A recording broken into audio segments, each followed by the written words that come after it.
want to thank everyone gathered here. Commissioner O'Neill and I just met with Jewish leaders from all over New York City, and particularly Jewish leaders of Staten Island, to address the threats that have been directed against this center and other Jewish community locations. I want to say up front, everyone takes these threats very seriously. I do as mayor. Commissioner O'Neill and everyone at the NYPD does. We do not take this lightly at all. We are in a state of vigilance. I commend the FBI and the NYPD for their efforts in capturing one of the individuals involved in threats against Jewish community centers around the country. But we know that there are additional threats that have not yet been resolved, including the one directed at this center. And we know that new threats are coming in literally as of today, directed at other Jewish community institutions around the country, and this is a very troubling reality. This is a moment in time, a moment in history where forces of hate have been unleashed, and it is exceedingly unsettling to people who are the victims of that hate, who have that hate directed against them. I want to say to all of my brothers and sisters in the Jewish community, New York City stands with you, the NYPD stands with you. As your mayor, I stand with you. We don't take this lightly at all. We understand history, and any member of the Jewish community who feels that these threats are not only unsettling but too reminiscent of the past, they have every right to feel that, and we understand that. So our response is to be not only vigilant but aggressive. This is the stance that New York City takes and the NYPD takes in addressing hate crimes. Any act of hate, any act of bias that violates the law will be investigated very thoroughly, and we will work with the district attorneys and with the federal authorities to ensure that there are real consequences for anyone who commits a hate crime. We need to show that those who purvey hate and break the law will suffer the consequences. And I believe that is one of the key ways that we deter further acts against this community and the other communities that have been suffering at this moment in history. Remember, we see three horrible trends right now: an increase in anti-Semitic incidents, an increase in anti-Muslim incidents, and an increase in anti-LGBT incidents, all happening in just the last few months, all of which must be addressed very, very aggressively. So the investigations are continuing. You'll hear from the commissioner in a moment. But I want to be clear that these horrible threats go against the values of New York City. They are unacceptable to us. And we will use every tool we have to bring the perpetrators to justice. I want to thank all of the community leaders, again, from Staten Island, from all over the 5 boroughs, who gathered with us earlier for a discussion. We shared ideas and perspectives on how to continue to address this situation. Particularly want to thank our host, David Sorkin, the Executive Director of Staten Island JCC, and I want to thank Scott Moore, the CEO of the Council of Jewish Organizations of Staten Island. The elected officials who are with us, I want to express my appreciation to District Attorney Mike McMahon, Councilmember Debbie Rose, and Councilmember Joe Borelli. For my administration, Commissioner for Community Affairs, Marco Carrion. And from the NYPD, Chief of Detectives Bob Boyce, the Staten Island Borough Commander, Chief De La Torre, and the inspector for this precinct, the 122, Inspector Ebony Washington. We thank all of you, and all of whom, everyone in PD is involved in this effort to investigate the threats against this center and to make sure that this center is safe. And there's a very strong line of communication between the leadership of the Jewish community here in Staten Island and all the PD officials who are focused on this situation. Now, we understand what's happened around the country the last few months. We see it even happening in New York City, a place that is historically tolerant and respectful of people of all faiths and backgrounds. My answer is we have to double down on our values. We have to show that New York is a place where every faith is respected, where we don't tolerate intolerance, and we do something about it. And one part of that is what the NYPD will do. But another part of that is what everyday New Yorkers can do. You know, sometimes people hear something, they hear a statement of bias, they hear a threat made and they explain it away or minimize what it means, or they don't want to get involved. Well, those times need to be over. If you hear anything that might constitute a threat against the Jewish community or any other community, you have to let the NYPD know. Can't take lightly any hate speech, because hate speech can turn into acts of hate, can turn into violence based on hatred. So we need the people of this city to be fully participant in the efforts against hate and bias. Every New Yorker can be part of the solution by not looking the other way and by reporting anything you hear. And that's what the NYPD needs to do its job effectively. You know, after 9/11, we all learned from the phrase, if you see something, say something. We learned to take seriously if a package was left on a subway or a bus.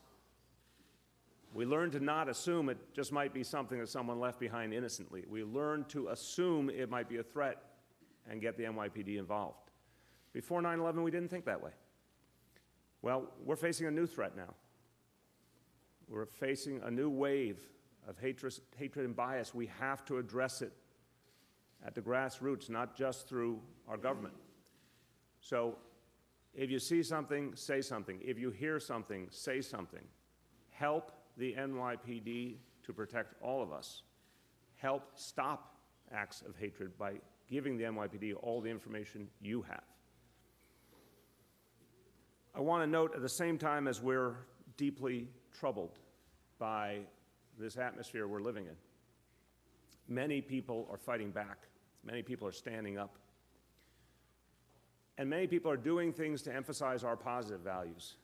We've seen it in New York. We've seen it all over the country. There have been attacks on mosques. Mosques have literally been burned to the ground. And members of the Jewish community have come forward to help the Muslim community rebuild the mosque. There have been attacks on Jewish cemeteries, and members of the Muslim community have come forward to help the Jewish community rebuild and restore the cemeteries. This is when we find out what we're made of as Americans. This is when we get an opportunity to live out more fully our values. I wish we didn't have this moment in history, but it calls upon us to do something. So even against a backdrop that's troubling, so many New Yorkers and so many Americans have shown themselves to believe fully in the values of our nation and fully in the notion of a multi-faith, multicultural society, something America was founded to be, and one of the reasons why we are a beacon to the world and why New York City is particularly admired all over the world. I want to thank everyone at the NYPD for the vigilance and professionalism they've shown over these weeks.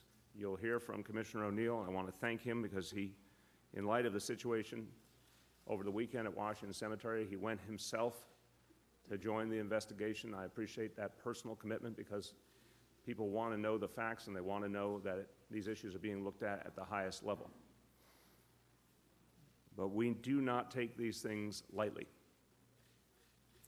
And I conclude by saying, before a few words of Spanish, because it wouldn't be New York City if we weren't in a Jewish center speaking Spanish. I conclude by saying fighting hate is everybody's business. New York is great because we're a place for everybody. That's not changing. Our values aren't changing.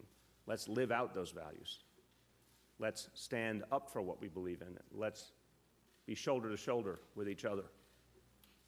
And remember, as always, history teaches us this over and over again. An attack on one community is an attack on all communities. We need to live that way, understanding that and acting on those beliefs. In Spanish, los crímenes de odio se oponen a los valores de nuestra ciudad y nuestro país, y no los vamos a tolerar. Agradezco al NYPD por su ayuda en el arresto de un sospechoso de amenazas contra centros comunitarios judíos. Nueva York es de todos los neoyorquinos. Somos siempre Nueva York.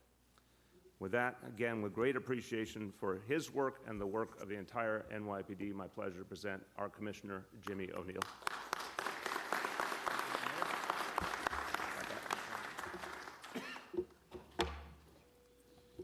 morning, everyone. Thanks for being here. It's important that you are.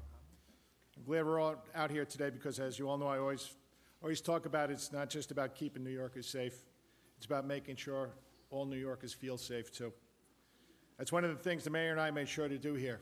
We explained how the NYPD's investigations of bias incidents and hate crimes work. We updated community leaders on some specific investigations, and we assured them that the hardworking men and women of the New York City Police Department have been working tirelessly on their behalf. And it's not just the NYPD, it's our federal partners too, as you saw over the weekend. It's meetings like this that go to the heart of what the NYPD does in the city every day. Our neighborhood policing plan, which continues to expand across all 5 boroughs, is about all of us, cops and community, sharing the responsibility of public safety. And this issue is not an issue just for members of the Jewish faith. This attack on members of the Jewish faith, it's not just an attack on them, it's an attack on everybody in New York City. I've been in the police department for almost 35 years now, and I don't think there's anything we take more serious than hate crimes. That's why we have one of the best hate crimes, if not the best hate crime task force in the United States. It can't just be us, though. If you see something out there that doesn't look right, if you witness somebody committing a hate crime, it's your duty, it's your responsibility to make sure you step up and let us know about it. If you have video in your house or at your place of business, make sure we know about that. We need your help to make sure that they're properly investigated. Some crimes, maybe not so much. The ones that come over the internet, ones that come over the telephone, we have to use technology to do that. But everyday crimes, you got to help us. You got to come forward. It's your duty and it's your responsibility. We need to keep you in a loop and let you know what we're doing. We need the public's help, as I said, to identify those who are committing these crimes and creating this disorder. I think the meeting this morning was very fruitful. It was productive. It was open. It was honest. And I'm glad we came out here. And I look forward to the whole city making sure that we do our best to make sure that this problem goes away, quite frankly.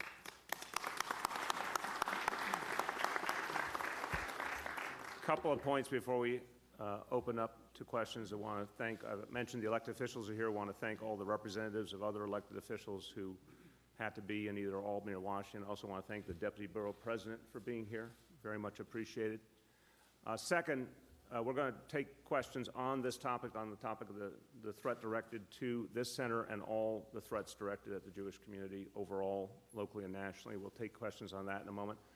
One thing I want to ask you, please, to include in your broadcast and in your writing, very clear statement to all New Yorkers. If you believe an act of hate, an attack is in progress, call 911 immediately.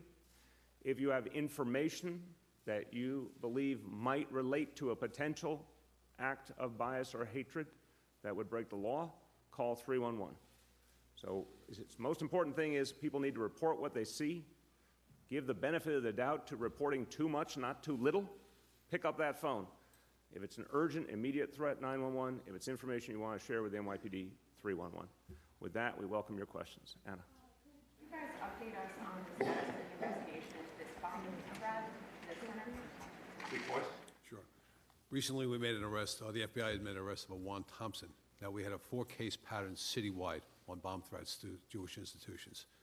Mr. Thompson, working with the FBI, was arrested in St. Louis.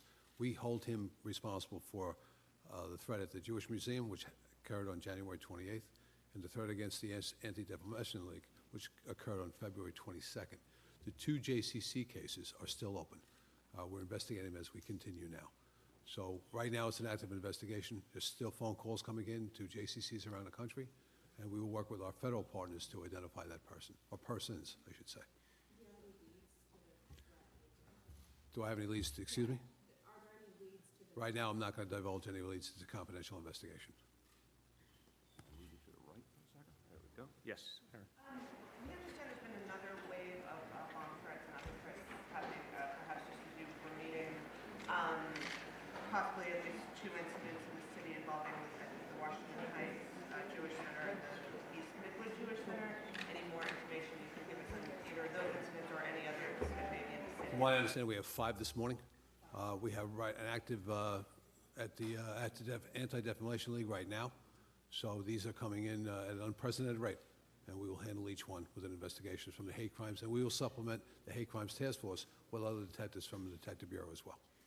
I want to add, Aaron, what Chief Boyce just said, unprecedented. We have not seen anything like this in many years. This level of hatred directed against the Jewish community, this many threats. So we're really in an unprecedented moment. I want to emphasize that NYPD has extraordinary resources it's bringing to bear to address this situation, and the same with any other hate crimes. And we will continue to provide the resources necessary to NYPD to ensure that they have full capacity. I hope this trend abates, but we have not seen anything like it in many years. Marcia? I wonder if you could expand on what you just said about the unprecedented level of threats, but also I'm wondering if Jewish groups or Jewish institutions have reached out to you either because of specific threats or because the fear of specific threats may ask for police.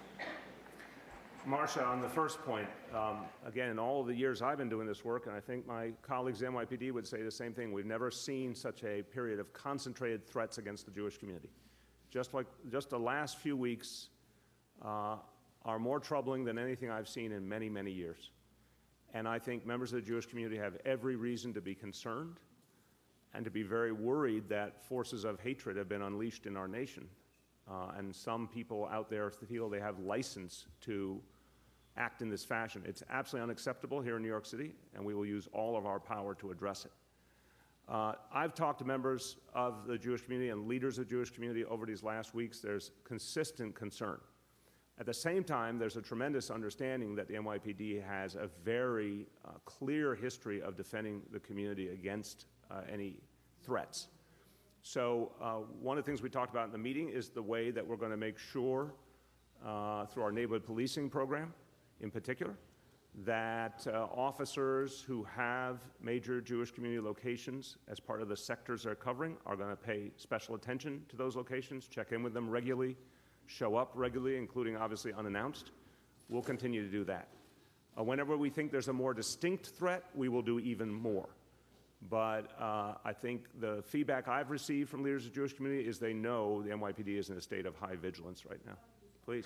In your prepared remarks, you talked about the fact that Jews have the right to feel some connection to what's happened historically Yes. in Germany and other places around the world. Is true? Yeah, absolutely, Marcia. Real concern, and people that I've spoken to say that they've never felt this way before in Germany. I think they are feeling something they've never felt before for good reason, because we haven't seen anything like this in recent history.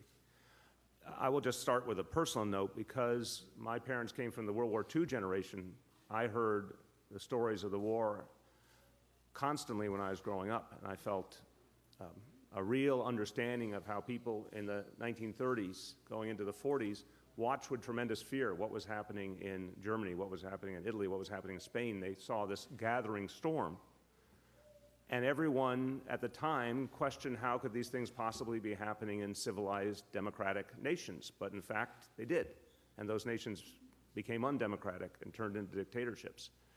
And hatred was unleashed that was unimaginable in countries that were previously regarded as tolerant. So anyone who knows that history, not only do we say never again, we're never going to allow it to happen again, we have to be honest when we see even the beginnings of the signs of something like that happening. We're seeing it vividly in Western Europe right now. Xenophobic parties that are explicitly anti-Semitic are polling very well in elections in Western Europe at this very moment. It's not abstraction, particularly in France, which is the largest Jewish community outside of the United States and Israel.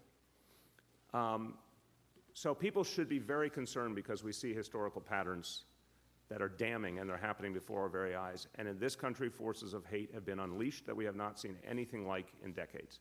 So we don't take any of it lightly. People have every reason to be concerned. But what did not happen in those times back in history we refer to, in the 30s and 40s, is, you know the famous phrase, we didn't think it could happen here? I think at this moment, we're all in a state of vigilance where we're not saying anything like that. We're saying we're going to go right at any acts of hate. We're going to crack down on any movements that purvey hate as a way of showing that we're not going to let it happen here. Rich? Mr. Mayor, do you think that the American President Trump's most recent executive order on immigration provides an atmosphere in which this kind of hatred can grow and anti-Semitism can grow? In my opinion, it does not help at all. I know people may have different opinions on this. I'll just offer mine. We need to get back to being the America that respects everyone and tries to bring all of our communities together. That's what New York City does, and it works. We have our problems here, Rich, but you know, you've covered this city for a while. Not so long ago, the tensions between communities were much sharper. And a lot of people here around us in the NYPD and faith leaders want to single out Michael Miller, who's been doing this work way back to the Crown Heights riot of 1991, to bring communities together to address some of the division, to get people to work together. One thing that happens now whenever there's a crisis in New York City, leaders of all faiths get together immediately. Cardinal Dolan has been a major leader in this effort to bring people together of different faiths to instantly address the issue in common. We think that's normal now. That wasn't so normal decades ago. So this city's worked hard to become a place of tolerance and understanding, and it works. It's directly connected to the fact we've become safer and we've become more prosperous. I think that's true of the national discussion as well, that when you see any action from Washington that might separate one people from another, one religion from another, make anyone feel they belong here less, that's not helpful to building a more unified country. Yeah. Look back to 2010 and 2012, there are actually more hate crimes than there were in 2016. Would you say that there's more anti-Semitic incidents in those years in 10, 11, 12, 13, 14 than there are this year, or is this the top in the past decade? I'll let the Commissioner and the Chief speak to the statistical evidence, and I don't know which figures you're referring to. I'm just talking about my own experience and what I understand in the statistics. We're talking about literally a matter of weeks. The concentration of anti-Semitic incidents has been unprecedented. It's based on a Politico story that used police statistics, which was published. Yeah. I'll just give you the stats we have year to date so far. And we have an increase of 113% in hate crimes overall. The raw number is 100 versus 47 in 2016. And the biggest part of that is anti-Semitic. It's in 2016 it was 19 incidents, and this year it's 55 incidents. That's why we're here today. Is it a 10-year high, or is... I'd have to go back and take a look at those stats. Yeah. 113% overall. Year to date, 2016, from the beginning of, from January 1st to now. In 2016, it was 47. This year, it's 100. That's all? Or That's all. Do Anti-Semitic is 19 in 2016 and 55 in 2017. Correct. That's correct. Correct. Marcia, that's why we're here today. Yeah. Ozzy. For Councilman Borelli, the mayor seems to link President Trump to the atmosphere that leads women's hate crimes. As a Trump supporter, I wanted to know your thoughts about that. I think the mayor and I have different worldviews on a lot of things, and I think if we look back at some of the historical hate crimes over the last several years with the BDS movement, some of the actions of the UN, we may disagree on things, but what it comes down to is that the mayor is certainly not my enemy or even adversary when it comes to standing against hate here on Staten Island or citywide, and especially so when it is the JCC in my community. Mr. Mayor? Yes. And question for the Commissioner as well. When you talk about NYPD resources, I know you spoke about community policing, but is there anything additional that people will be able to see, patrol cars perhaps, or foot commands that people can see? And also, you know, we've heard from some folks here at this very community center concern about whether security is too lax here. Yeah. Are you consulting? Yeah, absolutely. That's part of neighborhood policing, is to make sure that the sector cops go into their houses of worship, get to know the people involved, get to know the leadership, and the NCOs also. Above and beyond that, if we see that there is a real threat, we can utilize CRC, our Critical Response Command, and SRG. So you should see an increased in uniform presence in houses of worship throughout the city.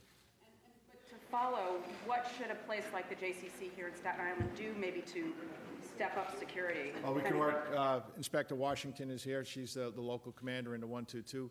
We can work with the local precinct. We can do a survey, a crime prevention survey for them to make sure that the methods that they use to keep people safe are state of the art. Who hasn't gone? Willie. Chief Boyce, you mentioned 5 incidents this morning. Could you give us some more details? Yeah, I cannot. I gave you, I just got a phone call, we have 5 incidents in the New York area this morning, in New York area from what I was given earlier. I will tell you with some, that right now we have an active investigation in the 17th precinct at the Anti-Defamation League, from what I was told this morning. Again, while we were sitting here, while we were preparing for this, this information came in. 5 incidents in the 5 boroughs? From what I understand, within the 5 boroughs, yes. The Jewish leaders talk about their sense of vulnerability. I'm Michael Miller. I'm the CEO of the Jewish Community Relations Council of New York. We're all very disturbed by the acts of anti-Semitism that have occurred over these past number of weeks. However, we also are heartened by the response of government, and particularly by law enforcement, whether it's local law enforcement through the outstanding men and women of the New York Police Department or with the FBI and other law enforcement agencies.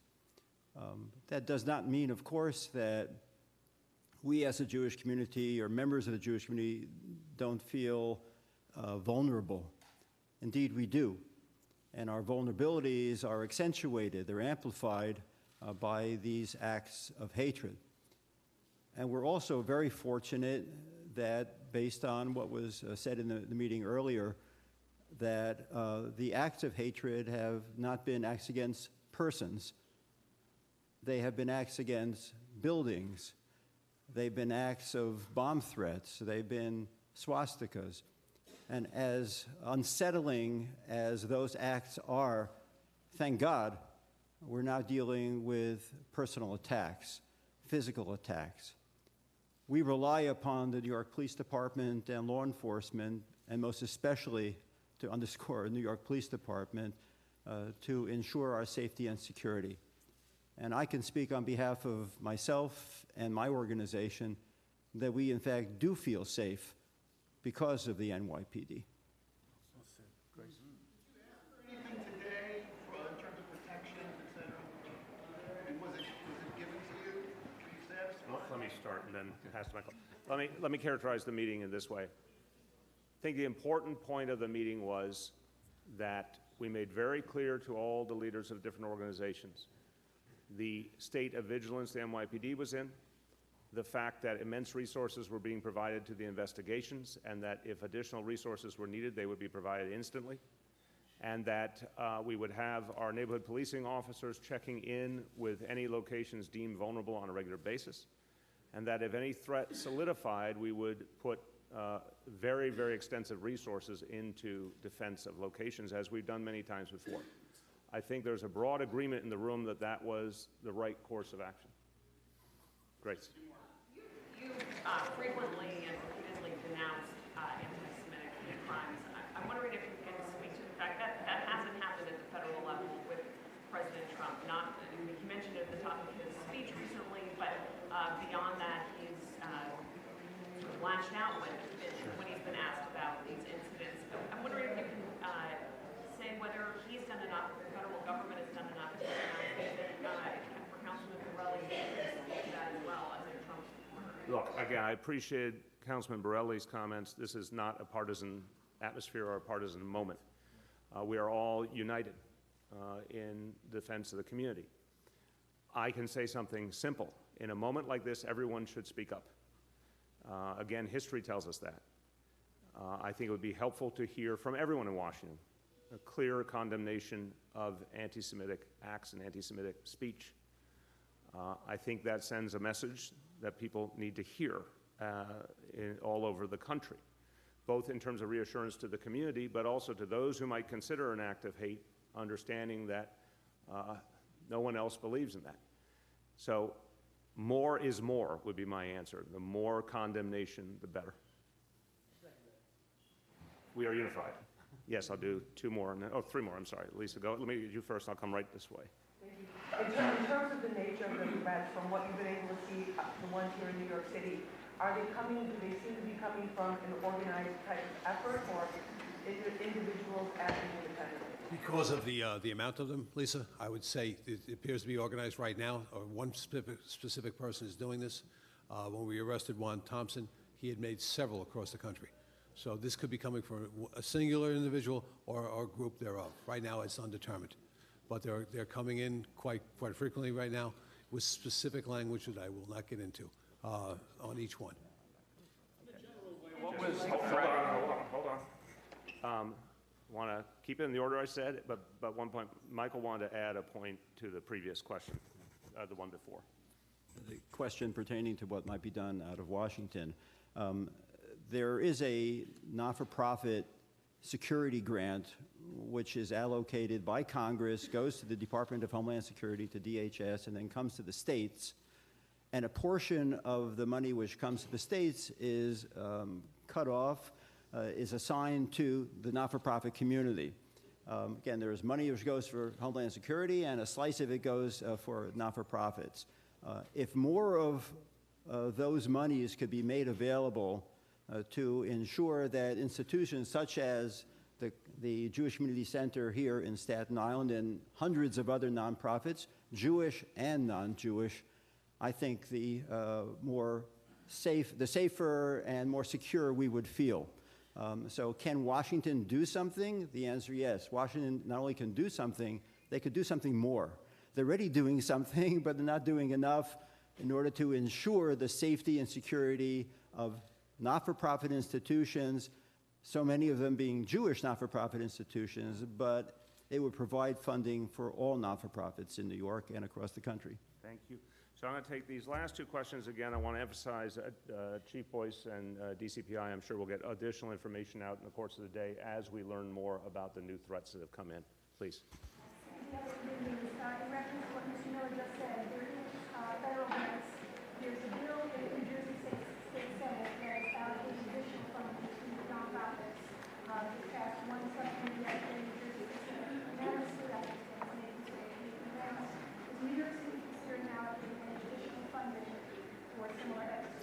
Well, as we talked about in the meeting upstairs, we already, through work we did with the City Council, have a methodology for supporting parochial schools that need additional security support. That's one thing we are doing now in the city.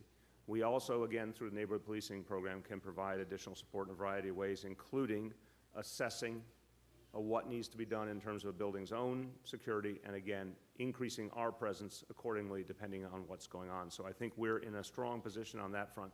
But I agree, and we also, I want to be very clear, have to be concerned about, generally speaking, our resource situation because of what we expect to have happen in the next federal budget. But that's all the more reason why I agree with Rabbi Miller's point that federal government, if they want to help us address this situation, can provide direct security aid for both the NYPD's efforts and for nonprofits. That would be a productive step. For parochial schools, that's the initiative. Obviously, houses of worship are very carefully supported by the NYPD if we think there's any security threat, but in terms of direct security personnel, that's about religious schools. Go ahead. Jimmy Otto reported last week that the health department allocated there's been 107 overdoses. We're on this topic only. So we're going to be talking about that tomorrow, so we're on this topic only, so then you get the last question. Can you just elaborate a little bit more on how you found out about these 5 recent incidents? Did you get a phone call, and as you were meeting, did you have to step out? What happened? Sure. We have my wheel in the Detective Bureau notified me of these incidents, specifically the one in the 17th Precinct.